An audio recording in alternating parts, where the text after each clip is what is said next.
السلام عليكم البنات والميمات العزازات الغاليات، نتمنى تكونوا بخير وعلى خير وفي احوال جيده. اليوم ان شاء الله غنشارك معكم الوصفه ديال العسل اللي ما كتخطى حتى شي بيت مغربي في هذا الشهر المبارك. الله يدخلوا علينا وعليكم بالصحه والسلامه باش ما تمنيتو من بعد ما كنكونوا حضرنا يعني الصفوف هكذا ووجدناهم كندوزو باش نحضروا المعسرات. بالنسبه للمعسرات كنخليهم هما الاخرين هكذا باش يبقاو محافظين على التقرميشه ديالهم، يبقاو لنا زوينين. في الصراحه انا ضد داكشي ديال الكونجيلاتور، مع احتراماتي للناس اللي كيوضعوا كلشي في الكونجيلاتور او بما يعرف المجمد.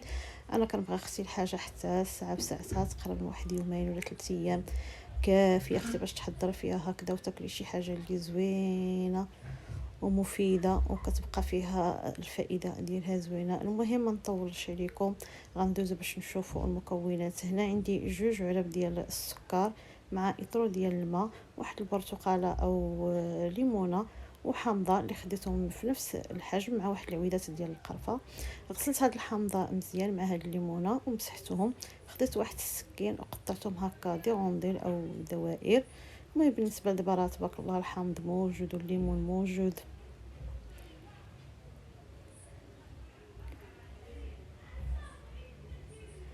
من بعد ما كنكون قطعتهم هكا دوائر غنحيد لهم هاد العظيمات هكا، فين ما بان ليا شي عظيم هكا كنحيدو باش ما يطلقلناش المراره في العسل. كتاخدي واحد السكين وكيفاش كيبان لك هكا العظيم كتحيديه هكذا وكنخليهم هكا على جانب.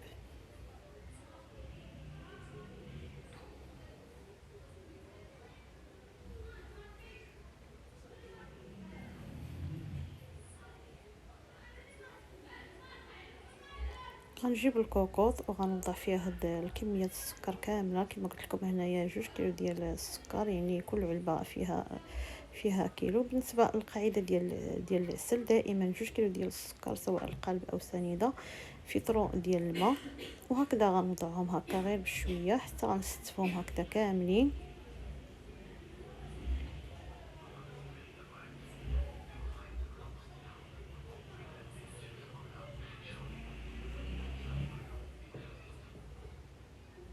ايوا هنا طولت عليكم شويه الفيديو، بحال ما عرفت شنو كندير وانا غير كنحط السكر وبقيت راني خايده كنحط بشويه عليا.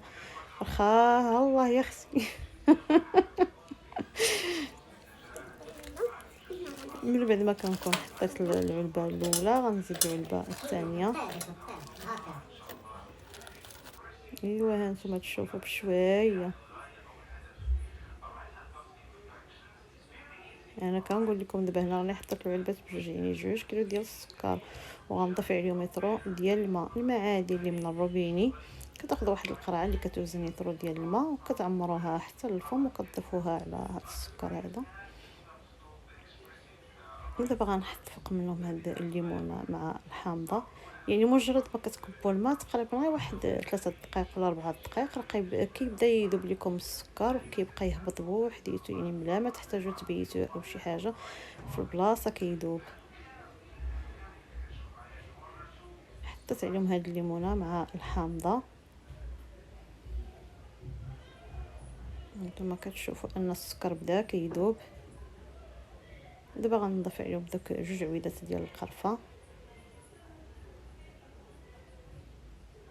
يمكن لكم تضيفوا شي منسمات بحال الزعتر او القرنفل. انا هنا اكتفيت غير بهاد الليمونه مع الحامضه. بصراحه انا لاول مره غندير العسل بهاد الطريقه ديال الليمونه وعطات النتيجه هائله موالفه. كنديرو غير بالحامض. هاد المره تعمدت انني ندير ديك الليمونه باش نشوف النتيجه كي دايره. كما وريتكم ان البوطه قليله، يعني العافيه مهيله. خضالي تقريبا واحد 45 دقيقه. حليت على العسل باش كتعرفوا العسل ديالكم بانه طاب. كتشوفوا ديك الليمونه مع ديك الحامضه كتشوفوا انهم تحجروا مزيان ويبسوا. هنا كتوقفوا عند الطهي ديال العسل. خديت هاد المعلقه ديال الخشب درت فيها واحد شويه ودوزت فيها الصبع ديالي، لقيت بانه باقي شويه خفيف. دابا هنا غندوز باش نحيد دوك الرونديرات ديال الحامض مع الليمونه مع دوك العويدات ديال القرفه.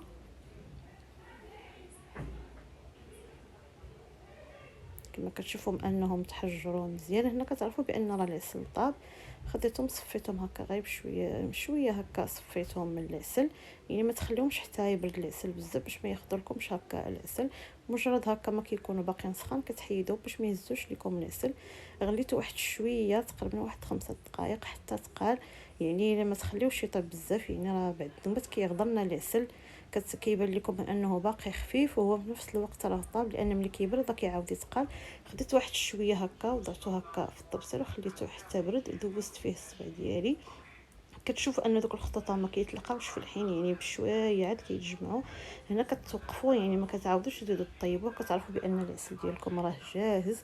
هكذا كيكون العسل ديالكم، يعني راه وجد. ما تزيدوش طيبوه او شي حاجه. هكذا باش ينشف معكم ملي كتوضعوه في المعسرات. ما تخليوهش خفيف وفي نفس الوقت ما تخليوهش ثقيل. انا قلت لكم تقريبا 45 دقيقه وكتحلوا عاد كتاكدوا الى لقيتوه هو هذاك، يعني صافي ما كتعاودوش